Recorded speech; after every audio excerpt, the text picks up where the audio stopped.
우리를 위한 주기도문이라는 제목으로 하나님 말씀 잠시 나누도록 하겠습니다.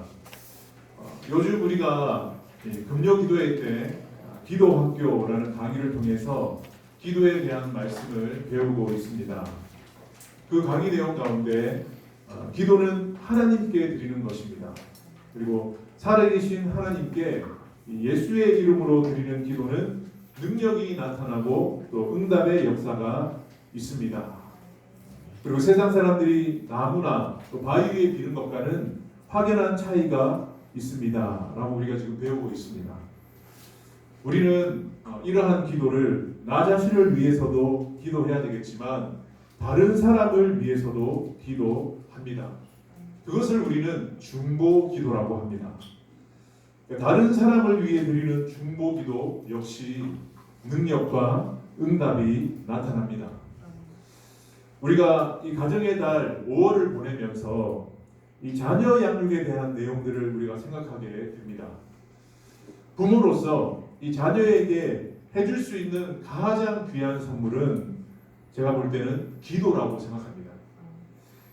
부모가 자녀에게 경제적인 책임 그리고 교육에 대한 책임을 다해야 하겠지만 자녀에게 이 신앙적인 도움을 주는 것이 부모로서 해야 될 가장 중요한 일이다라고 저는 생각합니다. 그래서 이런 말이 있습니다. 기도받는 자녀는 절대로 망하지 않는다. 기도받는 자녀는 절대로 망하지 않는다는 거예요. 그러니까 자녀를 위해 기도하는 부모가 있는 한 그 자녀는 잘못된 길로 나아갈 수 없고 잘못되었다가도 다시 바른 길로 나오게 됩니다. 왜냐하면 부모의 기도가 있기 때문에. 성경에서 또 역사적으로 기도하는 어머니, 또 기도하는 아버지의 돌봄을 받은 자녀들은 모두 성공하였습니다. 이 성공이라는 것은 꼭 세상적인 성공만을 말하는 것은 아닙니다. 모두가 다 성공하였다는 거예요.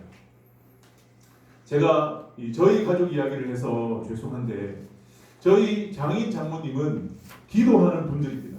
기도하는 분들이에요. 특히 이 자녀들을 위해서 기도하십니다.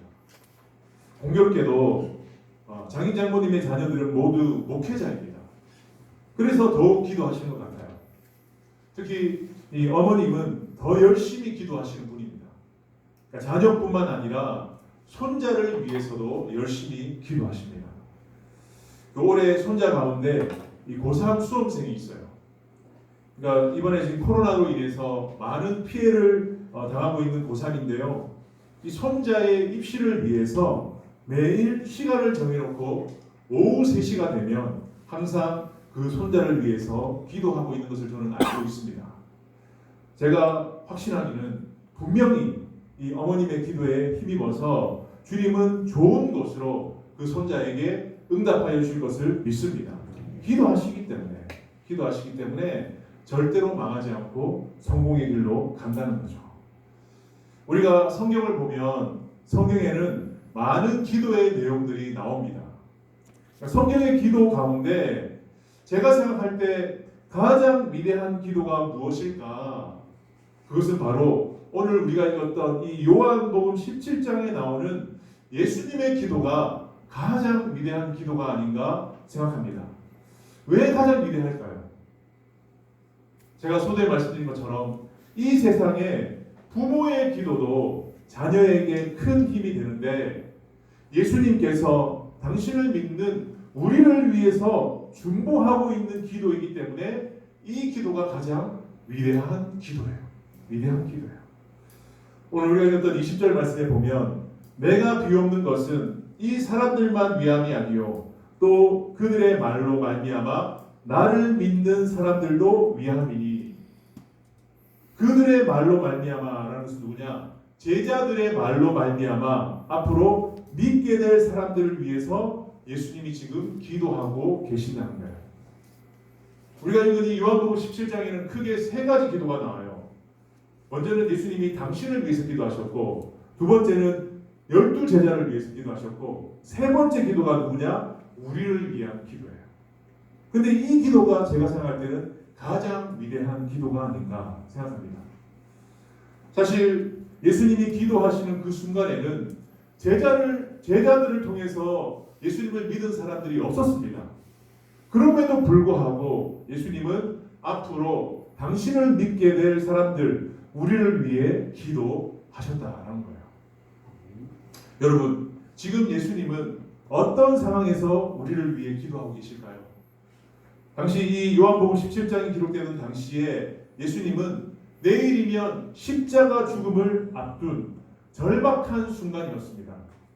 그 순간에도 두려워하지 않고 우리를 생각하고 우리를 위해 기도하셨다는 거예요. 제가 알기로 지금도 변함없이 예수님이 하시는 사역 가운데 가장 중요한 사역이 있다면 그것은 하나님 보좌 우편에서 우리를 위해 중보하고 계시는 그 사역입니다. 그래서 예수님은 지금도 하나님 보좌 우편에서 우리를 위해 기도하고 계시는 줄 믿습니다. 여러분 믿으시면 돼요. 예수님은 살아계시는데 지금도 우리를 위해 기도하고 계십니다. 혹시 이 자리에 이 관계의 어려움으로 인해서 많은 사람과 교제가 이루어지지 않고 또 가족과의 관계도 원활하지 못해서 마음이 힘든 가운데 있는 분들은 없습니까?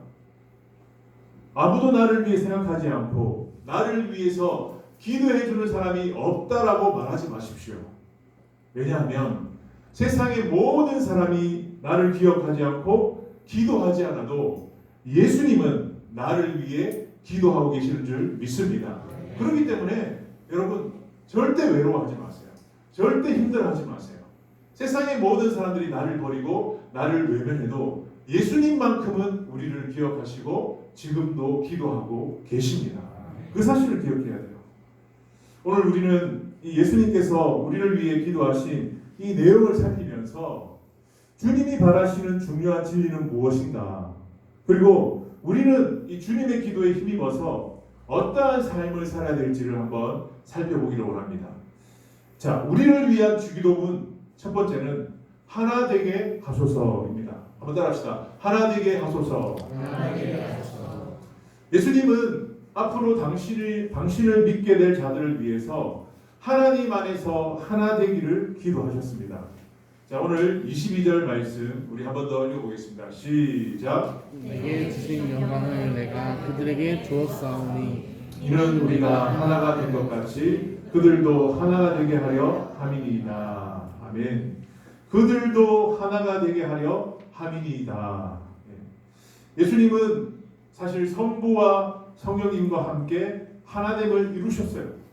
이미 삼위일체 하나님이 이 온전한 연합을 이루셨음을 우리에게 선포하고 계시는 말씀입니다. 그래서 예수님은 이 믿는 자들, 우리가 먼저는 하나님과 하나 되기를 원하셨어요. 하나님과 먼저 하나가 되어야 된다. 여러분, 하나됨에도 순서가 있어요. 먼저는 하나님과 하나가 되어야 한다는 거예요. 하나님과 하나가 되어야 된다. 우리가 하나님과 하나가 될 때 이 주님의 사랑과 영광을 함께 나눌 수 있습니다. 우리는 하나님과 하나가 될 때 온전한 하나님의 형상으로 변화될 수 있습니다. 하나님과 하나 될 때. 그렇다면 하나님과 하나 된다는 것이 무엇일까요? 무엇일까요? 그것은 주님을 찾는 것이고 또 주님의 말씀을 따라 살아가는 것입니다. 그러니까 주님을 찾는 것, 그리고 주님의 말씀을 따라 살아가는 것이 하나님과 하나 되는 것입니다. 그런데 우리가 신앙생활을 하다 보면 우리가 하나님과 하나 되는데 장애가 되는 것들이 있어요. 장애가 되는 것들이 있어요. 그것이 무엇이냐? 그것은 바로 나의 생각입니다. 나의 생각, 나의 자아예요.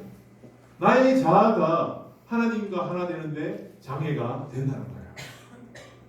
나의 생각이 무엇입니까? 나의 자아가 무엇입니까? 그것은 내가 주인이 되어서 스스로 결정하고 마음대로 행동하는 것, 그것이 나의 생각이고 나의 자아입니다. 이런 것들이 있는 한 절대로 하나님과 하나 될 수 없다는 거예요. 그러나 주님은 우리에게 말씀하세요. 당신에게 기도하기를 원하세요. 당신에게 날마다 먼저 묻기를 원하십니다. 그리고 말씀을 따라 살아가기를 원하세요. 왜요? 우리와 하나 되기 원하셔서.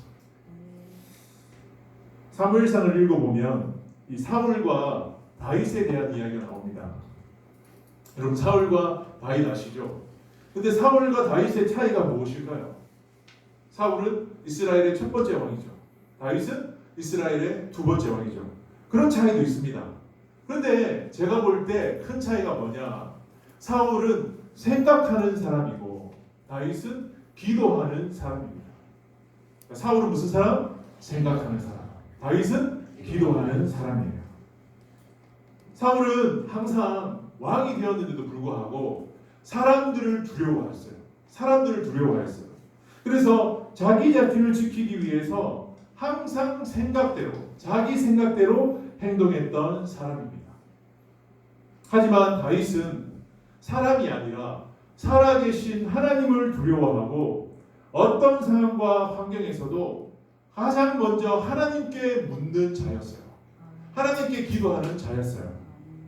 그래서 순수한 마음으로 하나님의 뜻을 구하며 따라가는 사람이 바로 다윗이었습니다. 그래서 하나님은 이런 다윗의 마음을 아시고 너는 나의 마음에 합한 사람이다. 나의 마음에 합한 사람. 그냥 그런 칭찬을 받는 것이 아닙니다. 순수한 마음을 가지고 항상 자기 생각이 있음에도 불구하고 먼저 하나님께 묻고 하나님의 뜻을 따라가였기 때문에 그를 향하여서 하나님은 나의 마음에 합한 자라고 칭찬하셨어요. 여러분 혹시 여러분 가운데 생각이 많은 사람이 있습니까? 그렇다면 오늘부터 그 생각을 기도로 연결시키시기 바랍니다. 생각하지 마시고 기도하셔야 돼요. 내 생각만 하면 아무런 일이 일어나지 않습니다. 하지만 그 생각을 하나님 앞에 기도하면 기적이 일어날 줄 믿습니다. 역사가 일어날 줄 믿습니다. 그것이 하나님과 하나 되는 거예요. 하나 되는 거예요. 그래서 우리가 하나님을 찾고 그 뜻을 따름으로 하나님과 하나 되는 저와 여러분 될 수 있기를 주님의 이름으로 축복합니다. 그리고 예수님은 한 번 더 말씀하셨어요. 믿는 자들이 동일한 믿음의 기초 아래에서 한 마음을 품기를 원하셨어요. 그러니까 하나님과 하나 될 뿐만 아니라 우리도 서로 하나 되기를 원하셨다는 거예요.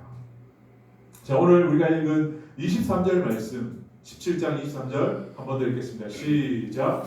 너희가 그 안에 있고 아버지께서 내 안에 계시어 그들로 온전함을 이루어 하나가 되게 하려 하면 아버지 하나가 되게 하려 함은 여러분 우리가 하나님과 하나 되는 일이 쉽습니까? 어렵습니까?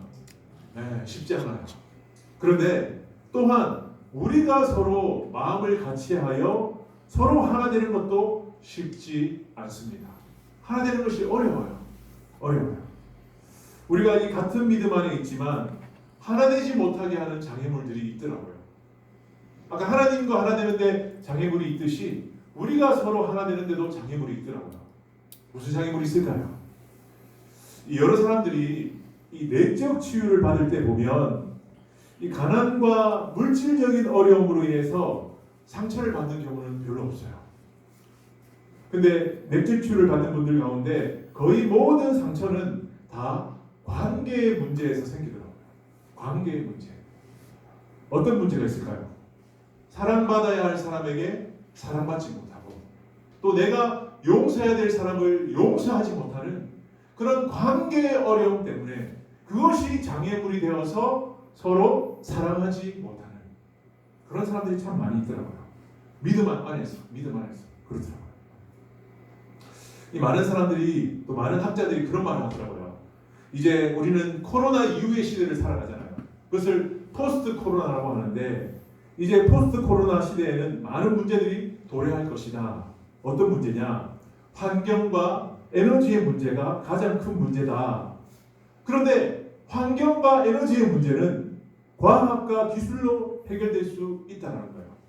그런데 그것보다 더 큰 문제가 있는데 그것은 어떤 문제냐? 그것은 인종 간의 갈등, 종족 간의 갈등, 종교와의 갈등이 발생할 것이다. 앞으로도 그러한 갈등들이 늘어날 것이다. 그러니까 인종, 종족, 종교 다 뭐와 관련된 것입니까? 관계와 관련된 거예요. 그러니까 앞으로는 이런 관계로 인한 그런 문제들이 많이 생길 것이다 라고 이렇게 예상하고 있습니다. 아까 전에 말씀드린 것처럼 환경과 에너지의 문제는 과학이나 기술로 해결할 수 있지만 이런 관계로 인해서 생긴 문제는 절대로 해결할 수 없다는 거예요. 과학이나 기술로 해결할 수 없다는 거예요. 사람들이 우리 머리로는 압니다. 우리가 서로 하나 되어야 된다. 그리고 우리가 더불어 함께 살아야 된다. 그리고 지구촌 시대이기 때문에 서로 돕고 살아야 된다. 라는 것을 머리로는 알고 있지만 사실은 실제적인 방법을 찾지 못하고 있기 때문에 앞으로 이러한 문제들이 우리를 더 힘들게 할 것이라는 거예요. 여러분, 사람들이 가만히 있는 것이 아니에요. 하나 되기 위해서 지금도 애쓰고 있어요. 하나 되기 위해서 지금도 어떤 운동을 벌이고 있습니다. 그리고 기간도 세우고 있습니다. 그러나 세상은, 하나님을 알지 못하는 세상은 진정한 하나님의 방법을 알지 못한다는 거예요. 그렇다면 여러분, 우리가 세상 안에서도 또 믿음 안에서도 서로 하나 되기 위해서는 어떻게 해야 될까요? 그것은 제가 조금 전에 말씀드린 것처럼 그게 방법이 있어요. 뭐냐? 우리가 먼저 하나님과 하나 될 때 주님 안에서 우리가 서로가 자연스럽게 하나 되게 될 줄 믿습니다. 하나님 없는 하나됨은 우리가 아무리 노력하여도 세상 안에서 하나됨을 이룰 수 없다는 거예요. 우리가 하나님 안에서 먼저 하나 될 때 자연스럽게 서로 하나 될 수 있다는 거예요. 관계 문제를 넘어서서 그 모든 상처를 넘어서서 진정한 하나됨을 이룰 수 있다라는 거예요. 그래서 우리가 이 한반도의 통일을 위해서도 기도할 때 절대 빼놓지 말고 기도할 내용이 있다면 그것은 바로 하나님 복음으로 이 땅이 하나 되게 하여 주시옵소서. 그렇게 기도해야 되는 거예요. 아무리 우리가 정치적으로 어떤 군사적으로 경제적으로 논리를 앞세워도 이 문제는 쉽게 해결되지 않습니다. 그러나 우리가 기도할 때 먼저 복음이 들어갈 때 이 한반도가 주님 안에서 하나됨을 이루게 될 줄 믿습니다. 이것이 비밀이에요. 그래서 우리가 이 비밀을 안다면 우리는 끊임없이 지금부터 이것을 위해서 기도해야 한다라는 것입니다. 그래서 오늘 17장 23절에 이런 말씀이 있습니다. 우리 같이 한번 읽어보겠습니다. 시작. 아버지께서 나를 보내신 것과 또 나를 사랑하신 같이 그들도 사랑하신 것을 세상으로 알게 하려 함이로소이다. 우리가 이 동일한 믿음을 가지고 한 마음으로 서로를 사랑하면 세상이 우리를 통해서 하나님을 알게 되고 세상이 우리를 통해서 서로 하나 되게 된다는 거예요. 그래서 어떻게 보면 우리는 세상의 하나됨을 위한 복음의 통로인 줄 믿습니다. 하나님을 위한 통로예요. 그러니까 여러분, 오늘 이 말씀을 통해서 우리가 꼭 두 가지를 발견합시다. 먼저는 누구와 하나 되어야 됩니까? 하나님과 하나 되어야 돼요. 그것을 이루어야 돼요. 두 번째는 우리가 믿음 안에서 한 마음을 이루고 서로 하나 될 때 우리를 통해서 이 세상도 하나 되게 될 줄 믿습니다. 그러니까 그리스도인들이 기도하지 않고 그리스도인들이 온전한 연합을 이루지 않는다면 세상은 절대로 하나 될 수 없다는 거예요. 그것은 그냥 꿈일 뿐입니다. 그것은 그냥 우리의 바램일 뿐이에요. 우리의 손에 달려 있습니다. 우리의 기도에 달려 있다는 것입니다. 자, 두 번째, 우리를 위한 주기도문은 무엇일까? 두 번째는 함께 있게 하소서입니다. 한번 따라합시다. 함께 있게 하소서. 자, 우리가 읽었던 24절 말씀 우리 한번 더 읽겠습니다. 24절 시작. 아버지여 내가 주님도 나누는 것처럼 아버지께서 창세부터 나를 사랑하시고 내게 주신 나의 영광을 그들로 보게 하시기를 원하옵나이다. 네. 예수님은 믿는 자들이 주님과 함께 있기를 원하셨어요. 함께 있다. 여러분, 함께 있는다는 것이 무엇일까요? 영원한 하나님의 나라에 함께 있기를 원하셨다는 거예요. 함께 있으면서 하나님 아버지께서 예수님께 보여주신 그 영광을 우리도 보고 누리기를 예수님은 원하셨다는 거예요. 분명한 것은 우리는 이미 예수 그리스도를 믿음으로 구원받았기 때문에 하나님과 함께 거하는 은혜를 받은 줄 믿습니다. 이 자리에 혹시 아직도 예수님을 믿지 않는 자들이 있다면, 영접하지 않은 자가 있다면 영접하셔야 돼요. 왜요? 주님과 함께 거하기 위해서, 주님과 영원한 나라에 함께 거하기 위해서라도 우리는 예수님을 영접해야 합니다. 영접해야 돼요. 그래서 우리는 앞으로 주님과 함께 동행하며 앞으로 영원한 천국에서 주님과 함께 거할 것입니다. 확신하십니까? 확신하십니까? 네, 확신하셔야 돼요. 이 땅이 영원한 곳이 아니에요. 천국이 영원한 곳입니다. 주님과 함께 거할 곳, 그 천국에서 함께 거한다는 확신을 가지고 살아가야 된다는 거예요. 그런데 그렇다면 이 예수님의 기도를 이 땅의 삶에 적용한다면 어떻게 우리가 이해해야 할까요? 주님과 함께하기를 원하는 백성은 믿음 안에서 함께 공동체를 이루어야 한다라는 거예요. 이게 무슨 말이냐? 믿음 생활은 혼자 하는 것이 아니라 함께 하는 것이라는 거예요. 함께 신앙생활 해야 된다는 거예요. 함께 신앙생활 해야 돼요. 우리가 혼자 신앙생활 하는 것은 절대로 성경적이지 않습니다. 비성경적이에요. 그러니까 우리가 함께 이렇게 모여서 신앙생활 하는 것이 하나님의 말씀대로 신앙생활을 하는 것입니다. 제가 조금 전에 말씀드린 것처럼 이제 앞으로 우리는 포스트 코로나 시대를 살게 될 것입니다. 코로나로 인해서 우리에게 생긴 문제가 뭡니까? 그것은 사회적으로 서로 거리가 멀어졌습니다. 그런데 가만 보니까 교회 안에서도 성도 간의 거리도 멀어졌어요. 거리가 멀어졌어요. 우리 교회에서는 우리가 크게 느껴지지 않지만 이 대형 교회들을 보니까 이제 공예배를 진행하면서도 이 예전과 같은 친밀함이 사라졌다는 거예요. 예전과 같이 그렇게 친밀하지 않다는 거예요.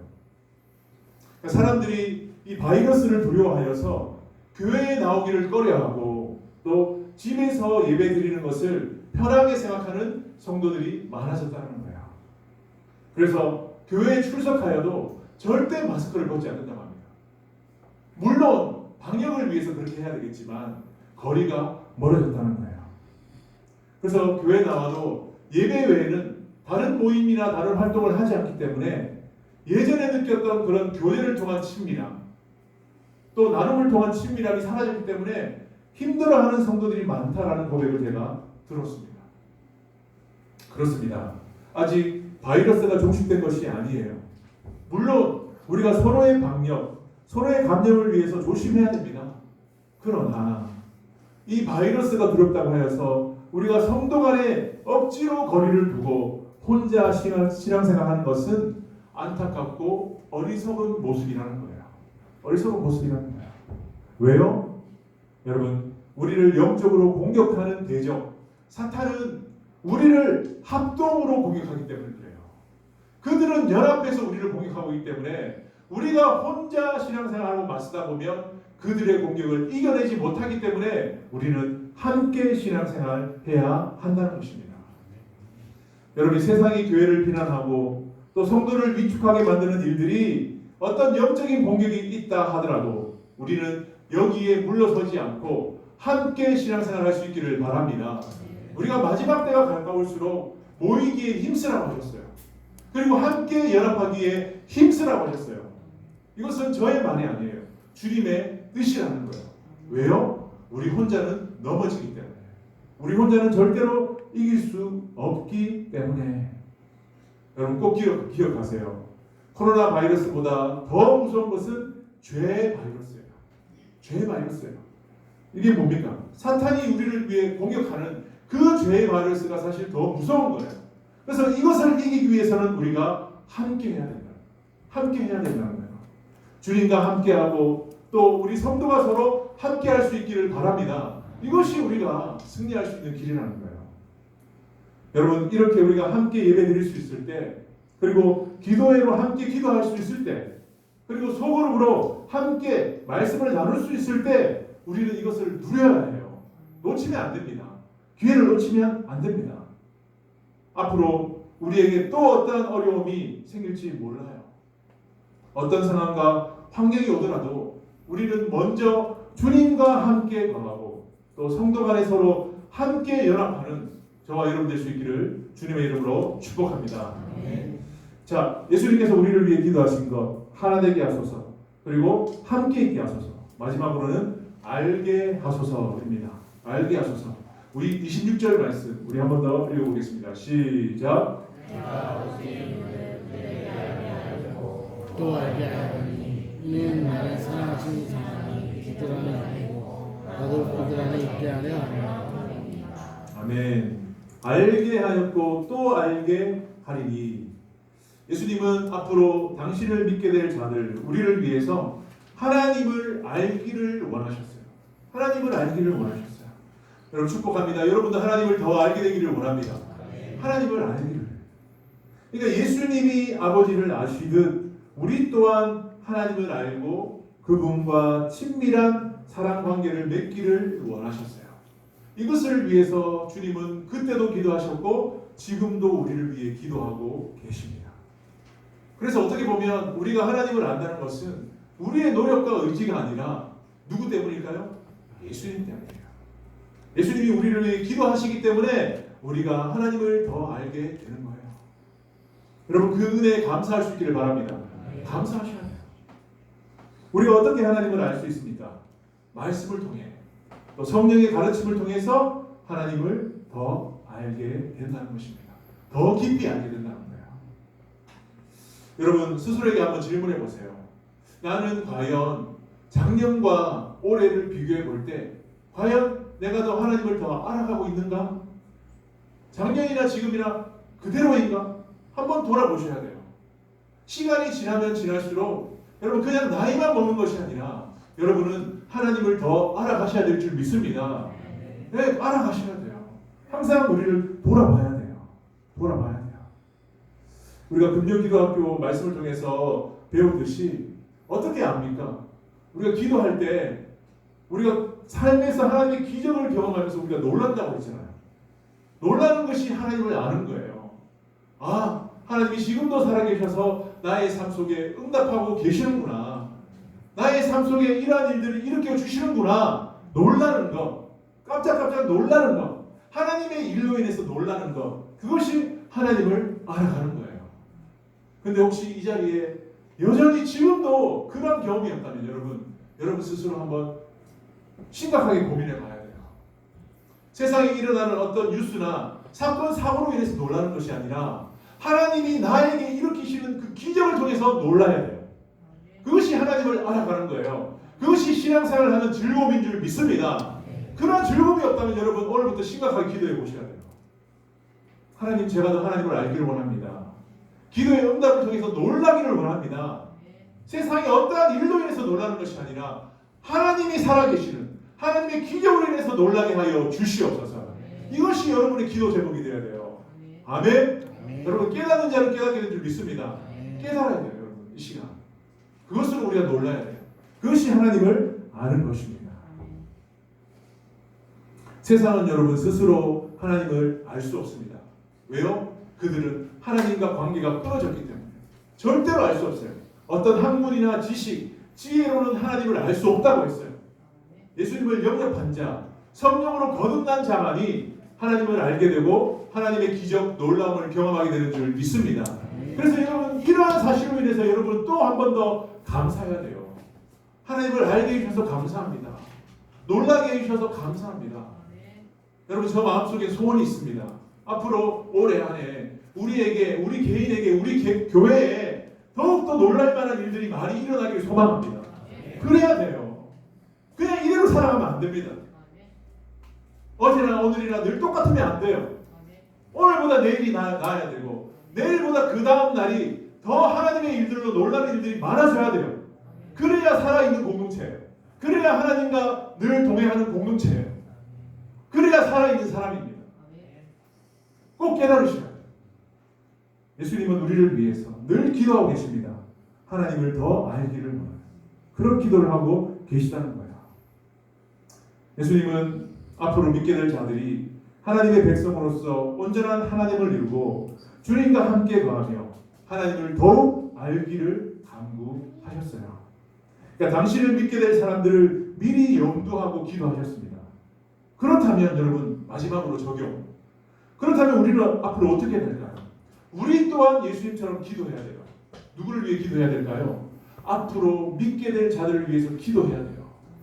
앞으로 예수님을 믿게 될 자들을 위해서 지금부터 기도하셔야 돼요. 사랑하는 가족, 사랑하는 친구, 사랑하는 이웃. 그러니까 우리 곁에는 앞으로 믿게 될 자들이 많이 있습니다. 그들을 위해서 우리가 지금부터 기도해야 돼요. 기도해야 돼요. 그들과 함께 주 안에서 하나 되고 천국에 이르고 또 하나님을 경험하는 그 기쁨을 누릴 수 있도록 여러분 지금부터 기도해야 돼요. 그래야 앞으로 그 기도가 응답되게 될 줄 믿습니다. 우리의 기도에 따라서 그 영혼들의 미래가 달라지게 된다는 거예요. 이것이 우리 공동체가 앞으로 힘써 해야 될 일입니다. 여러분 오늘 이런 예수님처럼 믿게 될 사람들을 위해서 간절히 중보하는 이런 기도의 사람들이 다 되시기를 주님의 이름으로 축복합니다. 말씀 기억하시면서 기도하겠습니다. 여러분 좀 깨달은 대로 한번 같이 기도했으면 좋겠어요. 오늘 말씀처럼 나는 온전한 하나됨을 이루고 있는가, 하나님과 또 우리 서로 하나됨, 그리고 또 주님과 함께 거하기, 또 성도가 함께 거하기 힘쓰고 있는가, 그리고 알기를 원한다고 하셨는데 과연 우리 삶 속에서 하나님으로 인해서 놀라는 일들이 있는가? 만약 아직도 한 번도 경험하지 못한 영혼들이 있다면 이 시간 여러분 심각하게 여러분 자신을 돌아보면서 하나님 기도 응답을 통해서 하나님의 기적을 경험하는 그런 삶이 되게 하여 주시옵소서. 그리고 앞으로 믿게 될 자들을 위해서 지금부터 우리가 함께 기도하게 하여 주시옵소서라고 확신해서 소리내서 기도하겠습니다. 오늘도 말씀을 나눠서 깨닫기를 원합니다. 나의 말씀으로, 레마의 말씀으로 아버지 말씀을 깨닫기를 원합니다. 아버지 잠든 영혼, 아버지 피곤한 영혼, 무슨 말인지 알지 못하는 영혼들 이 시간 성령 하나님 아버지 깨닫게 하여 주시옵시고 받아들이게 하여 주시옵소서. 예수님께서 하나님을 위해서 기도하셨습니다. 아버지 그리고 함께 거하기 위해서 기도하셨습니다. 아버지 알게 하기를 위하여 기도하셨습니다.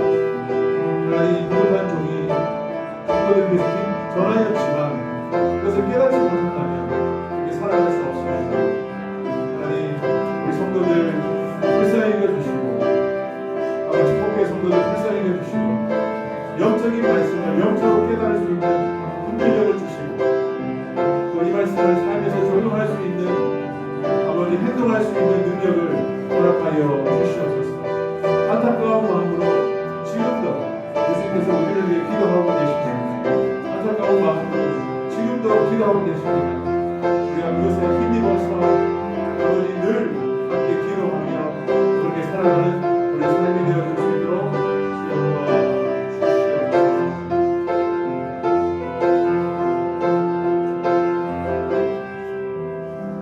아버지 당신의 마음이 있는 곳에 나의 마음이 있기를 원해요. 아버지 당신의 눈물이 고인 곳에 나의 눈물이 고이길 원해요. 그 자리에서 일어나셔서 아버지 당신 바라보는 영혼에게 나의 그 눈이 향하길 원해요. 아버지 당신이 울고 있는 어두운 땅에 나의 두 발이 향하길 원해요. 나의 마음이 아버지의 마음 알아 내 모든 뜻 아버지의 뜻이 될 수 있기를 나의 온몸이 아버지의 마음 알아 내 모든 삶 당신의 삶 되기를 내 모든 삶 당신의 삶 되기를. 주 예수 그리스도의 은혜와 하나님의 사랑과 성령의 함께하심이 우리를 위해 중보 기도하신 그 예수님의 기도에 힘입어 우리도 앞으로 믿게 될 영혼들을 위해 간절히 중보하기를 원하는 축복의 성도들 가운데 지금부터 영원히 함께하시기를 예수님의 이름으로 간절히 축원하옵나이다. 아멘.